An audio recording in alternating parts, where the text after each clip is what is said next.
How can women thrive in this market, in this condition, especially in an industry that is a male-dominated industry like sales is? Well, my guest today, Cherilynn Castleman, is going to tell us what she feels and why men should actually try to sell more like women. Yeah, it's a twist. You're going to like this one.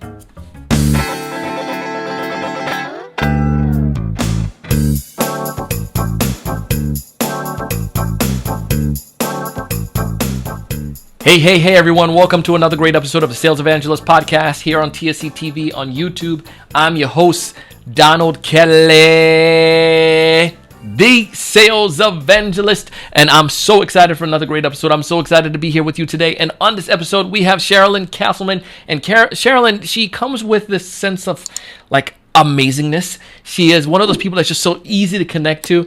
And she is a managing partner for an organization where they help sales individuals just like you and I. And she's also part of a group that's called Sisters in Sales. And she's an author and she knows how to do great podcast episodes. So you're going to hear her today talk about some of her experiences, some of her stories, some of the strategies. And specifically right now, when it comes towards getting out of this pandemic and how to sell after this pandemic, Cherilynn's going to give you some of the insights that's worked for her and for her clients.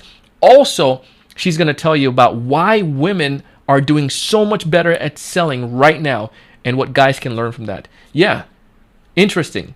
Even though women are in a male-dominated industry, this is the best time for women in sales. Hear why. Let's dive in. Welcome to the show, Cherilynn. Thank you, Donald. It's my pleasure to be here.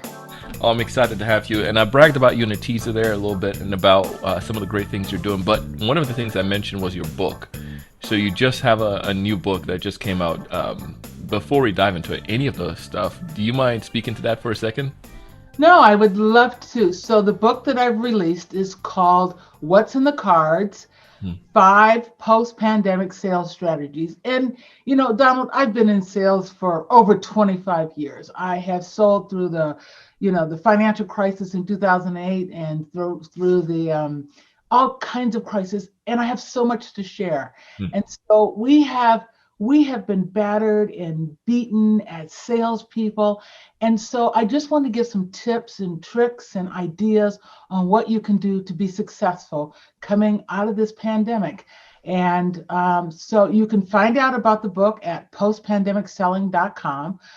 It's getting rave reviews, and I'm just thrilled to be able to share some of my ideas. And, the biggest thing that I think that I would say about the book is that when I first started selling, we used to spend 20% of our time building relationships, 80% of our time on sales. Well, the book talks about flipping that. What about if we spent 80% of our time building relationship and then 20% of our time solutioning? So the book is about how to connect, how to build relationships, how to collaborate with your clients, how to be more empathetic, because we all have been through a tough time. And then how to solution with a client. So if you want tips on how to be successful coming out of this pandemic, check it out. Postpandemicselling.com. What we'll link back in the show notes to that. And it makes sense. I remember I didn't realize the challenges that we were getting into. I graduated back right around that 2010 period. And I remember coming out into the world. I was doing summer sales, door-to-door security sales in the summertime. So, it was a different world for me as a college kid coming into the professional side. And you're right, there was some people that I had as mentors. They were prepping me for some of the challenges. I didn't realize what I was getting into, but someone like you've gone through it. I have tons of insights. I'm excited for that. So I'm recommending the book. Everyone, make sure you check it out because you're gonna also see why Cherilynn is so critical with this book. Why she's so critical and why she's the best person to have written this book with her knowledge. So going into this episode today, we're gonna tap into that, Cherilynn, to get your knowledge. And one of the topics that we want to talk about today is we still know the way it's set up in sales right now is still a male-dominated industry. It's still, and in a lot of the jobs in corporate America, still male-dominated. And companies are making changes towards that, and I'm grateful for that. But let's talk to some of the women sellers that are out there. How can they thrive even in this post-pandemic era in a male-dominated industry. So, gimme. Well, okay. So first of all, it is the perfect time to be a woman because Harvard Business Review did a study in May of 2020. And Okay. so if you want to check that out, and what they determined is that women outsell men after a crisis. So we are empathetic, we are collaborative, we will solution, we are open-minded. And so you may not like it if you're a guy, but if you don't learn to sell like a woman in 2021, you're going to get left behind. Bottom line. So the best time for sales for a woman is in sales right now. If you've not been in sales, this is the time to go in. And if you're in sales, be authentic and leverage what you already do. And so I think that being a woman in sales right now is the best place to be. Oh, so, all right. So, and there's a couple things that I can share about that. One is women, I think, are better listeners. And What's that? women are I'm better just listeners. I'm messing. Oh, stop it. So, yeah, I mean, we are. And so, I talk about empathetic listening, and there's three levels of listenings. And if you, and so, I encourage people to go to level 3. So level 1 is what I call restaurant listening. Mm. Donald, you go to a restaurant and the waiter says, we have steak, we have salmon, and we have a roasted veggie platter. And you're sitting there, what are you going? In your head, you're going, do I want steak? I had steak last week. Do I wonder what's in the veggies? You are doing what I call restaurant listening. Your head and your brain is going 100 miles a minute. A lot of salespeople sell that way. A lot of guys sell that way. They're very knowledgeable, and you start talking, and they're already in their head answering you. Yeah. Level 2 listening is what they taught us in sales school. It's reflective listening. It's that when you say, oh, sales can be tough for women, I reflect back and say, well, yes, Donald, sales can be tough for women. It is, I'm just reflecting back what you say, and then I go into my pitch. Level 3 listening is empathetic listening, and this is global listening, and what I encourage you to do is listen between the words. Listen to what's not being said, and the best way to do that is to quiet your brain and to lower your blood pressure, and you do that by breathing. You take 4 breaths in, you hold it for 4 counts, you take 4 out, you hold it for 4 counts. It's called box breathing, and if you do that once, your brain will quiet, your blood pressure actually comes down, and you can listen between the words to what people are saying. You do that, people will buy from you because you will connect with them. It's funny you should say that. Like, it's so interesting that like that idea, the breathing exercise. First off, because as you were saying it, I was just trying to do it in my head, going And through your it. brain quieted, didn't it? Yeah, it did. Yeah. Was like, I mean, it was a noticeable difference.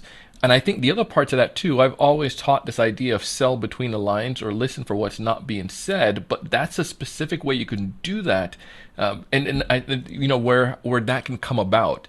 I mean, if you don't mind, let's go talking a little bit more about that. Listen for what not being said, because I think that's where money is missed all the time for sellers. I can tell Absolutely. you that I've missed money or missed opportunities because I was so going back to reptilian way of thinking, or the guys. I was just thinking about, you have problem, I have solution. Listen to Right. solution, buy product, and it's like, no, there's a reason why, and people won't buy it because of the product. They will buy it for a reason why.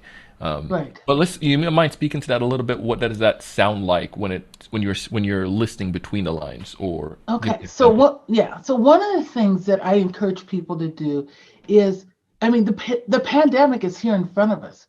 Yeah. So I talk about the 4 F's.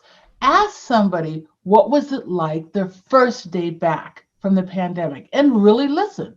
Were they worried about being a rift? Are they worried about their job? Are they worried about their production? Are they worried about their team? Are they worried about their mother being sick? Are they worried because their 2-year-old is running under the desk? You really need to listen to what's going on and connect with them, because if they're trying to keep their 2-year-old quiet, it's really hard to focus. You may have to tell them, I tell people in a minute, pull her up in your lap. I love 2-year-olds.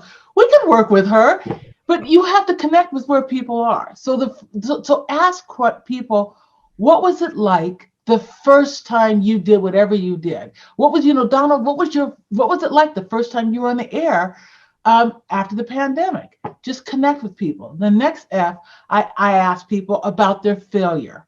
What was the greatest failure you had coming back from this pandemic? Mm. What would your future look like? If I gave you a magic wand, what would that look like? And you could fix and do anything. So the F is your future. And the final F that I talk about is your finest. What would be the finest solution? If you ask clients these 4 questions, they will give you answers. And then you can solution with them. You're not selling when somebody's telling you, oh, I wish that it would look like this. I laugh about a guy that contacted me because I had to learn to do this virtually. I've been selling and teaching and coaching and training face-to-face for years. And all of a sudden, I had to teach people how to read a financial statement and a 10K virtually. I had to pause. And so I had people contacting me, oh, we can train you to be virtual. We can train you. And a guy came in with what I call the yes move. He's like, you want to sell better? Yes. You want this? Yes. You want this? Yes. And then he closed with, you want to spend $1,500? Yes. And I said, no, get off my Zoom. He didn't say to me, Cherilynn, what was it like the first time you tried to do a virtual presentation? I sucked. He didn't say, what was your greatest failure? I really sucked a couple times. Okay. He didn't say, Cherilynn, what would have been your finest presentation? Well, he didn't ask me about it. I wanted to engage people and have people laugh at my stories. Yeah. Okay. He didn't ask me what did my future look like. And if he had done that and then we solutioned, I would have written him a check for $1,500. Yeah. So you have to ask questions and listen and take people where they are. The other thing, Donald, which I don't know how you were taught, I was taught empathy through the feel, felt, found method. Do you know that method? Oh yeah, I feel where you're coming from. Here's what I have felt the same way. I'm going to find. Here's what I have found works. What works is my solution, right? That's how we were all taught to sell, with the feel, felt, found. Well, I tell people, if you're being empathetic, anytime you start a sentence with I, you are not being empathetic. Get rid of all the I statements. It is not about, oh, I know how you feel. That's not being empathy. When I talk about between the words, I mean be present with where you are. You don't have to have solutions. You don't have to have answers. Just be where they are. If somebody is upset because somebody is sick or somebody has died or somebody is stressed because they've got 3 kids running around their screen, just pause for a minute. Just be with them in that. You don't have to, you don't have any kids. That's okay. Just be with their frustration. Yeah. And then they will solution with you. It's okay to say, so is now still a good time for a solution, or should we connect later? Mm-hmm. Oh. That empathy makes people want to work with you. Yeah. So the final thing I want to say about empathy, Donald, and then I will pause here, is people say they hate Zoom calls. Yeah. They don't hate Zoom calls. They hate how you're running Zoom calls. Yeah. Come up. So here's how I start my Zoom calls. I start it by saying, hey, Donald, I'm a dining hobbyist, and the best thing that I make in the kitchen is reservations. Then I always get to chuckle. Okay. Now people are chuckling. Then the next thing I say is, I know that you've had a great dining experience or food experience during this pandemic. Donald, tell me about your best time. Now our Zoom call is started on an upbeat. You are chuckling. You remember something positive. Then I go into the call. So I encourage all salespeople, connect with people, make them laugh, come up with a way to open up your Zoom calls rather than, isn't this pandemic horrible? Oh yeah. It's okay. So go ahead. Well, there's so much here to unpack. I think we probably have to do a couple episodes, guys. So I love the fact that you had those 4 Fs, and I go back to the mistake that I've made where I have said I've just told people that you need to connect on a human level. What I come to realize is that most of us, we don't understand what that means to connect on a human level, because we just think in this like, well, is there a hack that I can do to connect on a human level? Right. And there's no hack to it. It's like, just it's common sense. But I think I love the way you went about this. This is where you're asking questions that help me to be able to think. Every question you asked with the F's, I had an answer because I Good. was thinking about that as you're asking it. In my head, I was like, oh man, I remember that. I remember that. It made me feel like, and it wasn't like yes or no. It wasn't like something I could just get off the thing with, just move on with. And the last part to that too was when you asked the last bit there about the restaurant, like that idea of what's your favorite thing you like to make in the kitchen. Uh-huh. My wife would probably she's gonna love this episode because I'm the cook in the family. So My husband's a cook in the family, and I make great reservations. I can get you in any restaurant. That's what I do. you So got it down pat, right? yeah. But the thing with that is that we have been programmed, and I just don't know how to get it. I'm trying to find who gave this program so that we can just like stop it. But the program is that you can't be human if you're a sales professional. You have to be robotic, and you have to come across like, hey, how you doing there? My name is Joe. Like, why are you getting into your sales voice? Why are you getting into your proper voice? Just be a human. And I had somebody the other day with their dog on a call, and the dog was like, someone you gave me an introduction to, Uh-huh. but the dog was wagging the tail, and I was like, "What kind of dog you have?" And then he Right, was right. explaining what kind of dog, and we get in this conversation about the dog and how my wife and I were thinking about a dog and for my kid, and it was just like fun.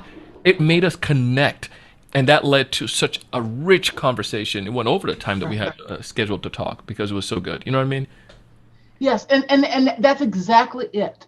You have to be authentic. Mm. And if this is hard, then let it be hard. Yeah. Because with that struggle comes your growth. Mm. And so that's why women are sell so well. It's because women will take that risk and be authentic. So be authentic, be okay with being a little bit vulnerable. And that's one of the things that I did with my book is I shared some of the things about my life that people were like, "Oh, you got really transparent there, Cherilynn." And I'm like, "Yeah, but how do I teach people to be authentic if I don't take the risk myself and be Oh, authentic?" goodness. And so, I talk about some kind of personal things in the book, and I share stories that I want you to know. I mean, I had major spinal surgery a few years ago, and I woke up paralyzed. And I talk about my struggle and what it was like. And I talk about that because I say you have to have a vision. You have to help your clients have a vision. And so part of my day-to-day vision was seeing myself up and about and walking and biking and hiking and kayaking and doing the things that I do now when my doctor 8 years ago said I'd be in a wheelchair forever. So Mm. you have to have a vision, and you have to share about who you are and be okay with it. If it's a little vulnerable, okay, so it's a little vulnerable. If you get a little tear in your eye, you get a little tear in your eye. No, but you're going to connect with people. So Yes. connect with people, ask those questions, and be okay with taking with people where they are. I tell people in a minute, turn your camera on. I don't care if Yeah. you didn't do your hair. The other quick tip that I want to share with people about Zoom is treat Zoom like people are coming into your living room. Mm. Be early, start it on time, be the last one to end, Mm. let people get off, and accept people where they are, and just be gracious and say thank you. We get on Zoom and we want to get formal. Just Yeah. be more, just think of it as you're inviting people into your home, because the camera is in your home, No. and treat it that way. And just Yeah. and just if you treat people that way, and even if you have to put 15 minutes between your calls so that you can be the first one on and the last one off. And one other tip for people who are on sales teams: join the call early and welcome everybody. You want to be a lead from the middle.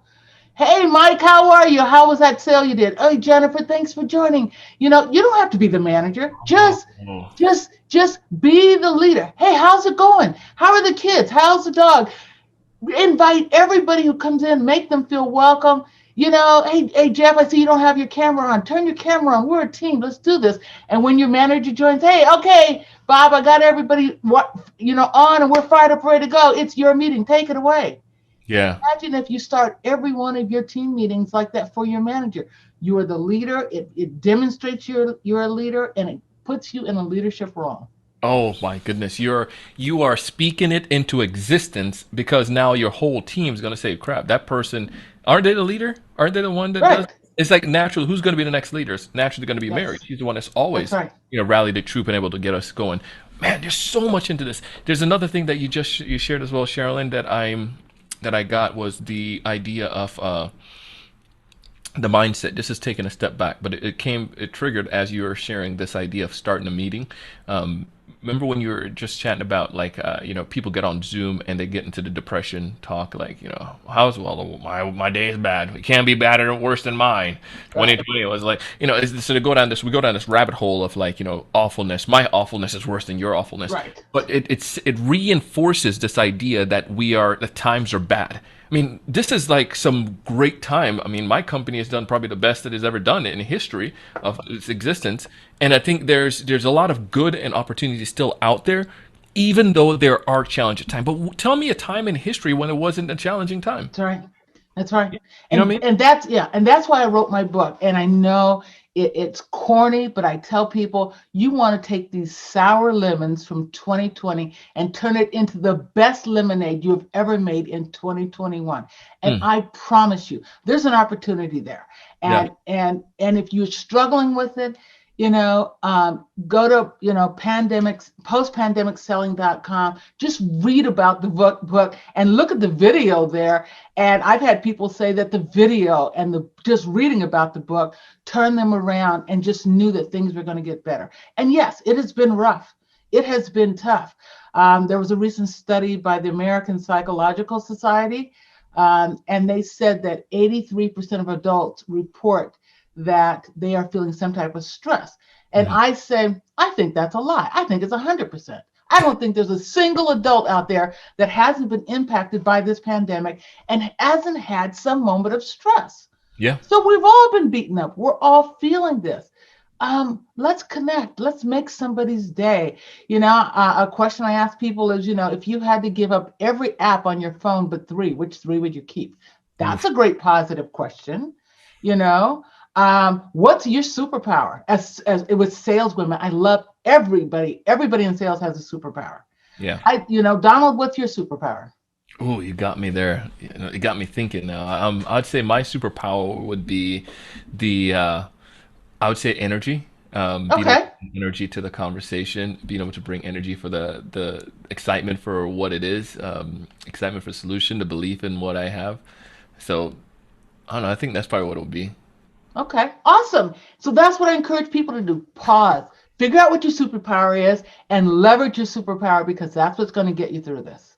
Oh, shoot. I love this, Sherilyn. You're just money right on a point here. I mean, I want to go back to something else too that you mentioned, put a little note down for it, is you did mention that women are more empathetic than men. I want to have a real talk with you on that. Why? Why are women more empathetic? I don't know if we need to go back to biology on this or whatnot. So part of it is the Or more science. vulnerable. Okay. More vulnerable too. Okay. Yeah. Okay. So part of it is the science. If you go back in science, Mhm. when women were out hunting, and they are individual hunters, and women sat within a circle, and Yeah. they watched each other's back, and they communicated. So men are out, and you can't talk when you're out in the woods hunting. Mm. You have to be quiet, and you maybe grunt a little bit or something, but there's not a lot of conversation. So women are connecting, they are collaborating, women are connecting with children. And so women over time, I think, are more, we are more connected. We are listeners because if we're in the circle, we had to listen. And so I think women have evolved and women are better listeners. Now, the flip side of this, and people challenge me when I say this sometimes, but the studies I've read that say men use 7,000 words a day, whereas women use 20,000 words a day. What? So the flip side to that is we talk three times more than men. So the flip side is that if you are talking to men and you are selling to men, use fewer words. If you're ever in a leadership role and you say something and you notice that guys repeat what you say and you feel like they didn't hear you, they probably didn't because you used too many words. So I teach women how to talk in threes and use fewer words, and men will stop using your ideas. So that's just a quick thing. But no, so women are open, they are empathetic, they connect, they're good with relationships, and especially men in sales. Men in sales tend to be more driven. They know and they want to drive, and that just doesn't work right now. No. That a time will come back when maybe you want to go back to that, but right now it is about being open-minded. It is about being strategic, and when I say strategic, I mean helping your clients come up with a vision. And one of the ways that I do that is wish, wild wish, and fantasy. I ask clients in a moment, if I had a realistic magic wand, Donald, what would your wish be? The second question I have is, if we can make that happen, what would your wild wish be? And Donald, if we made that happen, what would your fantasy be? Now set out to solution and partner and collaborate with your client to make their fantasy happen. You got a client for life. Dang. So these are tips and ideas that I've included in the book, and it's a quick read. It's just tip after tip after tip throughout the book of ideas that you can do to help you be more strategic, be more collaborative, build relationships, develop your skills, and be strategic. So I need to go home and tell my wife I need to sell like a girl. Yes, you do. Sell like a girl. Sell like a girl. There you go. Like a girl. I like it. That's it. That's it. I mean, and it's just, you can, if you don't trust me, do the research, look at what like I said, check out Harvard Business Review's article. There's tons of articles about it out there. And yes, sell like a girl in 2021 and you will succeed. I remember, I think you had sent me that article too, and it piqued my interest. So I'm going to put it back in our show notes, a link to that, so folks can get out. Like, oh, Cherilynn, this was like absolutely amazing. I think you answered the question and went above and beyond a little bit more. So it was like great to the third level, using the threes. Okay. But if you were to bottle this all down into one major takeaway for folks, one major piece of takeaway they can leave this episode with, what's that one major advice you'd give? I would still go back to say it's all about people. Connect with people. Remember that every single person that you meet is someone's mother, someone's father, someone's brother, someone's sister, someone's daughter, or someone's son. And I would encourage you to connect and treat them the same way that you would want your mother, your father, your brother, your sister, your daughter, or your son treated. And if you remember that and connect with them, then solutioning is easy. Yeah. And so it's about connecting with people. And remember that we're all in this together. The pandemic has touched every single one of us. We're all hurting somewhere or another. And we can all look for that lemonade out of those sour lemons. If folks want to get connected with you, how do they go about doing so, Cherilynn? They can go to either CherilynCastleman.com. They can go to masterfulselling.com, or they can go to sistersinsales.com. If you are a Black or brown woman in sales, check us out at Sisters in Sales, SISTAS, in sales.com. We have a whole community. I'm doing events we do events all the time. I'm hosting panel discussions, forums, we write blogs. So if you want to connect with me as far as coaching or training, you can reach me at masterfulselling.com or connect with me in the community from Sisters in Sales. Cherilynn, we appreciate you, appreciate your wisdom, appreciate your insights. Congratulations on your book. And thank you again for taking the time to be here and for sharing this with us. Thank you, Donald. It's been my pleasure. Thank you. Listen, that was Cherilynn, and you can go ahead and connect with her. If you're watching this for the first time on TSC TV, two things. Go ahead and subscribe to our channel. We'll notify you every time we have a new episode, but also make sure to scroll down below and take advantage of the links, because Cherilynn has some information there to get access to her book, to her website, and learn all about her. amazing. I'm telling you, I love the content. I love that article that she shared, and we have a link back to that as well, where you can learn about it and see why women are doing so well at selling right now, even in a male-dominated industry, and what guys you and I can learn to be successful in selling like women. Makes sense. I highly recommend you check it out. I highly recommend you connect with Cherilynn. You can find all the information in the show notes as well. Also, check out our sponsors because they're giving us some amazing offers to our community. And you, guess what? You're part of our community. So take advantage of it. We've negotiated, we've worked with them because we want to give you something that's really, really awesome. Check it out. As always, I want you to succeed. I want you to thrive. I want you to find more of those ideal customers. I want you to know what to say when you reach out to them. I want you to be able to close more deals. But most importantly, I want you to go out each and every single day and do big things. Thanks so much for watching. Hey, thanks so much for taking the time to watch this video today. If you enjoyed the content, I ask you to go ahead and hit that like button, that thumbs up at the bottom right-hand corner. Also, to make sure to subscribe if you haven't done so already. This way, we'll keep you up to date with all the latest sales strategies, latest tools, and things that are going to help you to not only find more prospects, but to close more deals. Thanks so much.